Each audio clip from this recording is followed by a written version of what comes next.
After months of violent protests in Hong Kong, its leader, Carrie Lam, has finally fully withdrawn the controversial bill that would have allowed extradition to mainland China.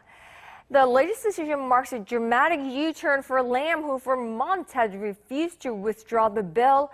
However, it's not drawing the kind of reaction that Lam had expected, perhaps, from the Hong Kong public. Seung-jae has more on this story. Hong Kong leader Carrie Lam has finally withdrawn the controversial extradition bill, which has triggered months of often violent protests in the city. The announcement came on Wednesday in a televised public address by the chief executive. First, on withdrawing the bill. On June 15th, I announced that the bill was suspended and later reiterated that the bill is dead and that all the legislative work had come to a complete halt.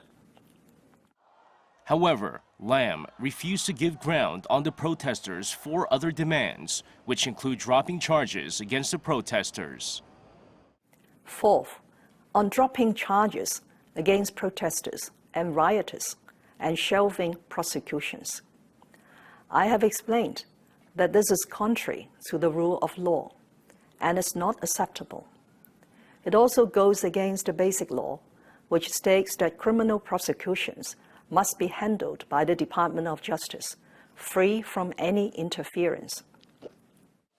Lam had initially suspended the extradition bill in June, but that suspension of the bill did not satisfy the protesters, who demanded the bill's complete withdrawal.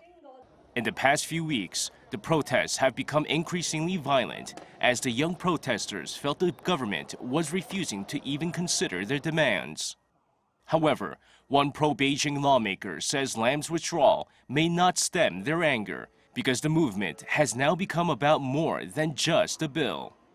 Meanwhile, the Hong Kong leader has denied that she had offered to resign over her handling of the crisis, despite a leaked recording released on Monday indicating she could possibly quit. Seung-jae, Arirang News.